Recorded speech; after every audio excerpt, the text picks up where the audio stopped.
Hello students, hello everyone. There are queries as to, sir, how do we study chapter number 5 and chapter number 9 in CA Inter paper number 5 Auditing and Ethics. Alright, so today I'll be telling you how effectively you can study chapter number 9 and chapter number 5. Chapter number 9 is about audit of different entities. Okay, so we'll be talking about in this particular chapter what are the things that we'll be talking about: hospitals, hotels, restaurants, right? So these type of topics, how do we study? The chapter is pretty big and we have good weightage also for this chapter. So how do we study? So the effective method would be, rather than studying this chapter as a chapter, you effectively divide this chapter number 9 into 3 parts. Okay, divide this into 3 parts. One is 9A, 9B and 9C. Okay. Now, what are the things that will come under 9A? What are the things that will come under 9B? And what are the things that will come under 9C? Under 9A, you can consider government audit.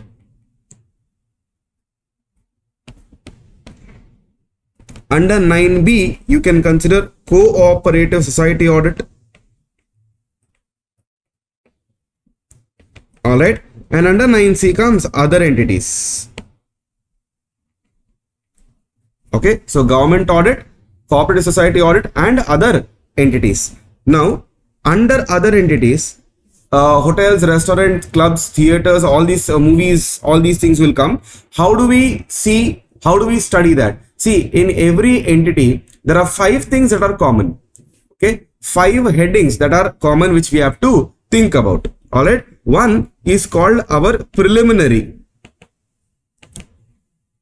procedures. Okay, now what are preliminary procedures, sir? Getting to know about your client. So basically, if it is a company, reading their MOA, AOA. If it is a trust, then reading their trust deed, right? So if it is partnership, reading their partnership deed, correct? So such things come under preliminary. What acts are applicable for them? What is the accounting system they are maintaining? So getting to know the client, in our audit language, basically understanding the entity environment and internal control. Clear? So that comes under preliminary procedure. Then comes income. Every entity will have income. Yes, it may be through donations or it may be through business, but income will 100% be there. So next heading will be income. And now under this, all the income related points you can put it. Clear? Then comes expense. So P&L items are covered. Okay.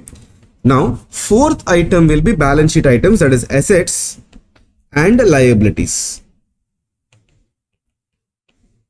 Alright, so this way you can divide the entire chapter and study. Now division is done. Step number 1 is division, which is done successfully.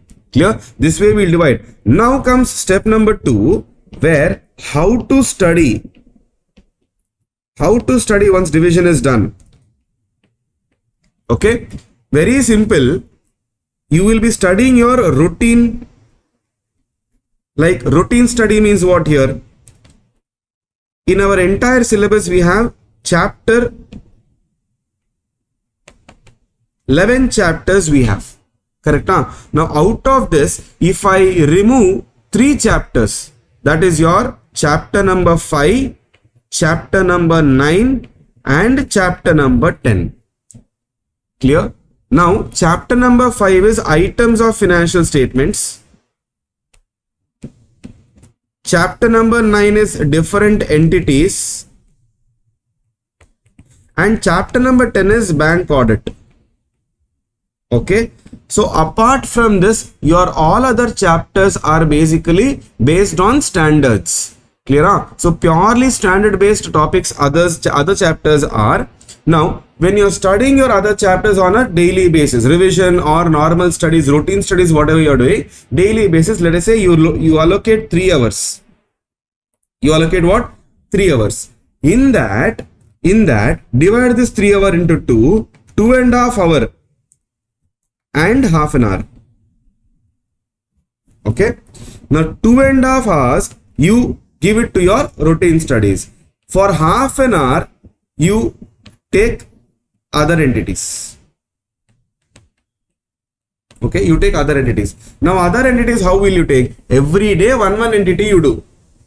Clear? Every day one entity. Today you do hospitals, tomorrow you do movies. Clear? Or movie theaters. Day after tomorrow you do NGOs. Then you do educational institution.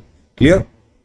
This way when you do, there won't be too much of the stress on your head when it comes to chapter number 9. Okay. Now, sometimes there are some points which will make sense, but it need not be there in your module. In your module, they will imagine they are given some limited points. Clear? You can think of some points which makes sense also there. Clear? Now, how you are supposed to think? See, we have category 1, 2, 3, 4, 5. In every category, if you are able to write 2, 2, 3, 3 points, clear? So that will be coming around 10 to 15 points.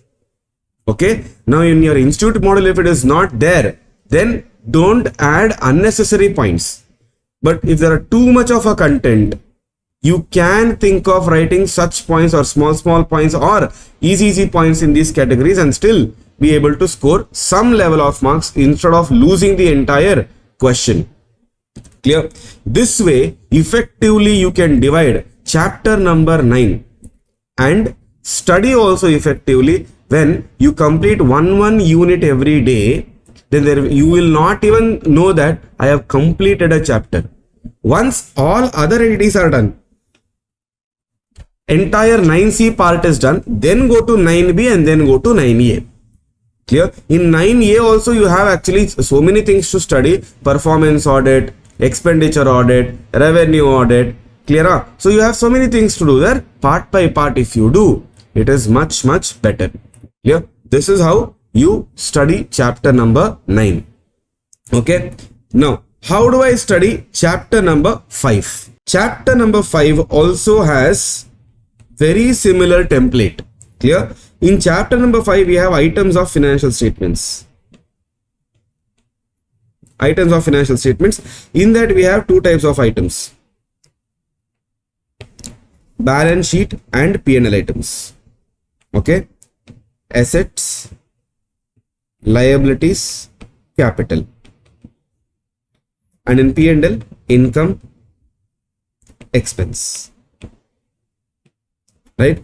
So, again an important chapter. On an average 10 to 15 marks you can expect from this chapter. So it's very important to study, but not very difficult. It's a bulky chapter, I understand, but not too bulky if you do it in the right way. Now, what should I do it in the right way, sir? Then how should I do it in the right way? Simple. Just like how we did chapter number 9, same logic will apply for chapter number 5. Clear? There are students who have done routine study chapter 9 and chapter 5 simultaneously. That is one way of looking at it. Or complete your chapter 9, then instead of that half an hour, instead of doing chapter 9, you do chapter number 5. Okay. So when you do chapter 5 in the same manner, every day one item of financial statement, today you do share capital, tomorrow reserves, then borrowings, then trade payables, then trade receivables. Like that, every day one thing you do, it would be easier. Now there we had preliminary, income, expense, asset and liability. Correct? Huh? Now here what will we have? Here, whether it is a P&L item or whether it is a balance sheet item, we will have something called as assertions. Making your own short notes are extremely important. Making your notes is extremely important. So do not ignore the value of short notes. And this particular chapters, especially chapter 5 and chapter 9, if you have your own short notes, it would be better. If not, at least highlight the keywords in the book and study those things. Okay. So you'll have assertions like completeness, valuation, cutoff, right? Sorry, presentation and disclosure. So you'll have various assertions there. Those assertions, you divide it into groups. Clear? if you are making short notes under those respective assertions, you write keywords and key whichever is easy for you, because it's humanly possible. If you see share capital, the content is so much, 3-4 pages they have asked, right? Now how it is possible for a student to write so many points?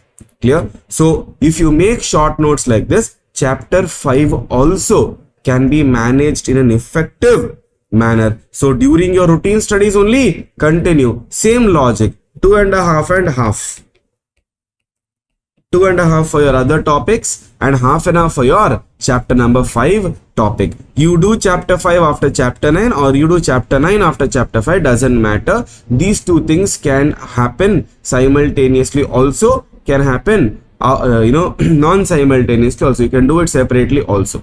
Correct? Huh? Yes, huh? So this is how chapter number 5 and chapter number 9 you guys will be studying. Right? Now this video I did specifically because students came and asked, sir, how do we study chapter 5 and how do we study chapter 9? The content is too much and the content is important in the examination. So how do we not skip it? Right? Lot of people think of skipping chapter 5 at least. Right? So how do we not skip it and still do better in the exams? So for that purpose, this particular technique, if you can adapt, you need not skip it, and every day when you do small part of it, it will be covered up, right? Especially for people who are writing in May now, we are still in February, you can still do it, right? So entities might take around 13 days and items might take around 12 days or 13 days if you're doing one thing every day. Okay, so number of hours also are short. Every day only half an hour you are giving and you're not too stressed about the topic. One day if you sit for the entire chapter, it will be too much, right? So for that purpose only, do not take stress. And if you want any other resource as to how to study some other chapter or some other standard, please put it in the comment box. Clear? And I'll be happy to guide you guys, right? Thank you so much and have a great day ahead.